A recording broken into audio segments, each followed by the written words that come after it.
Good morning बच्चों। जैसा हम आज आपको बताने वाले हैं एक ट्रिग्नोमेट्री का और मोस्ट क्वेश्चन जो कि हमारे पास लिखा हुआ है। यदि आठ tan a बराबर 15 तो sin a का मान निकालना है। ठीक, किसका निकालना है मान हमें? sin a का मान निकालना। सबसे पहले हम देखते हैं इसमें दिया गया है। सबसे पहले लिखते हैं दिया है, यहां से डालेंगे अपना हल। दिया क्या दिया है वो लिख लेते हैं। दिया है दिया है 8 tan a बराबर 15। दिया है 8 tan a बराबर 15। ठीक है, हमें निकालना क्या है? हमें निकालना है sin a की वैल्यू। इसको निकाल लीजिए sin a की वैल्यू। तो हम 8 tan a से क्या करते हैं, सबसे पहले tan की वैल्यू निकाल लेते हैं। लिखेंगे 8 tan a बराबर 15। यहाँ पर tan a को रोकेंगे, tan a तो जो 8 है ये चला जाएगा बटे में 15 इस प्रकार से। तो tan a की वैल्यू निकल आई 15/8। हम जानते हैं कि tan a बराबर होता है लंब बटे आधार। तो इसका मतलब ये लंब की वैल्यू निकल आई और ये वैल्यू निकल आई आधार की।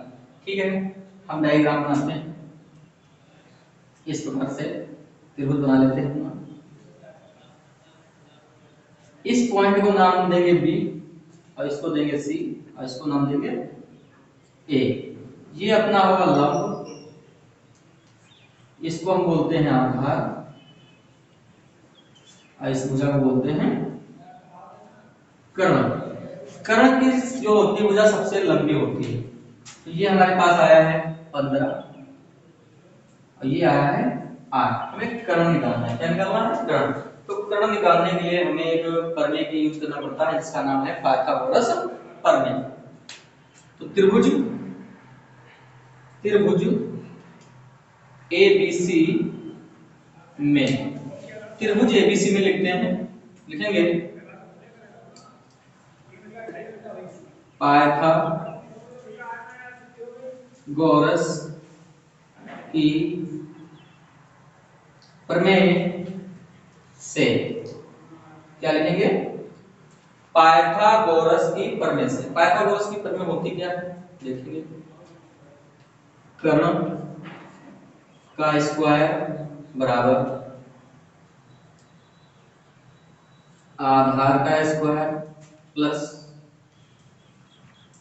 लंब का स्क्वायर। पाइथागोरस होता है कर्ण का स्क्वायर बराबर आधार स्क्वायर प्लस लंब का स्क्वायर। इसको यदि हम इस रूप में लिखना चाहें तो कर्ण को लिखेंगे AC का स्क्वायर और आधार को लिखेंगे AB का स्क्वायर प्लस लंब को लिखेंगे BC का स्क्वायर। क्योंकि लंब यहाँ पर BC है, आधार AB है, कर्ण है AC।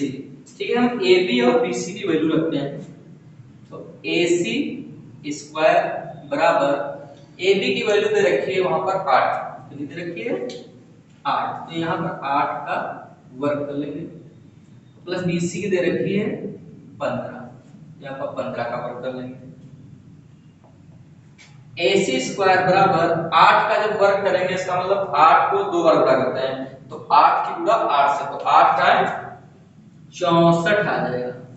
ऐसे ही 15 को 15 से गुणा करेंगे क्योंकि 2 बार करना होता है। तो 15 और 15 के गुणा करेंगे तो आएगा हमारा 225। AC स्क्वायर बराबर 4 ये 5 ये 9 हो गया, 6 2 8 और ये 2 बचा 289। तो AC स्क्वायर बराबर आ गया 289 आ गया। AC स्क्वायर बराबर 289। तो यहां से जब हम क्या करते हैं, यहां से ये वर्ग हटाएंगे तो इसमें चढ़ जाएगा अंडर रूट। तो ये हो जाएगा AC बराबर 289 पे आ जाएगा अंडर रूट। और 289 जो है 17 का वर्गमूल होता है। क्या होता है? 17 का वर्गमूल होता है। तो हमें ये पता चल गया कि AC बराबर 17 है। इसका मतलब कर्ण कितना आ गया है? 17 आ गया है। कर्ण कितना आ गया है? 17 आ गया है। ठीक है, अब हमें यहां से क्या निकालना है? साइन ए की वैल्यू निकालनी थी। किसकी निकालनी है? साइन ए की वैल्यू। तो साइन बराबर होता है लंब बटे कर्ण। साइन बराबर होता है लंब बटे कर्ण। यदि इसको हम इस प्रकार से भी लिख सकते हैं, लंब का मतलब BC, तो BC बटे AC। तो यहां पर वैल्यू रख लेते हैं। तो साइन A बराबर BC की वैल्यू हमको दी है 15। कितनी दे रखी है? 15। और AC की दे रखी है 17। इस प्रकार से हमको साइन A की वैल्यू प्राप्त हो गई है। ठीक है, इस प्रकार से हम अपना सवाल पूरा अच्छे से लगा सकते हैं। ठीक है, ये दूसरा सवाल यहाँ पर लिखा है निम्न का मान ज्ञात कीजिए। यहाँ पर लिखा है tan 30 into cosec 60 plus tan 60। यहाँ पर होगा इंटू, क्या है?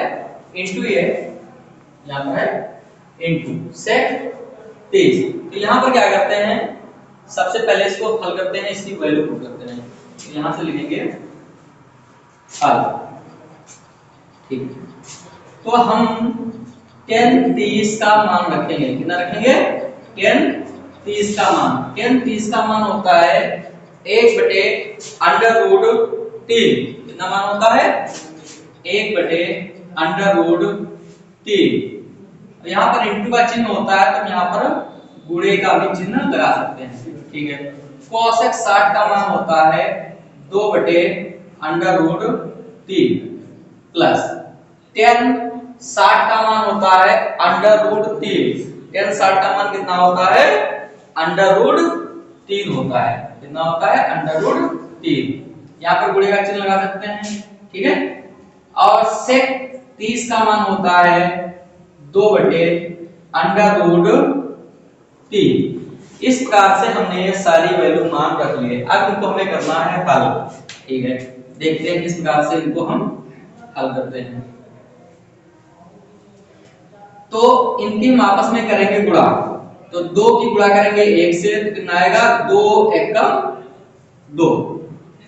अब अंडर रूट 3 की जब गुणा करेंगे तो आ जाएगा अंडर रूट 9 प्लस, यहां पर क्या करते हैं? इसके नीचे ये 1 हमने मान लिया, या ना भी मानो तब भी कोई बात नहीं है।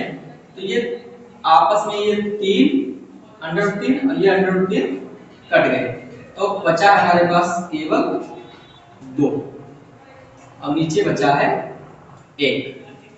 ठीक है, अब इसको हम अंडर रूट 9 का जो वर्गमूल होता है वो हमारे पास आता है निकलकर 3, और ऊपर कितना है?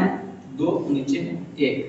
ठीक है, यहाँ हम हर बराबर भी कर सकते हैं, या हम गुणा कर कर इसको आसानी से लगा सकते हैं। देखते हैं, 2 एकम 2 और 3 दूनी 6, और नीचे भी गुणा कर लेते हैं, 3 एकम 3।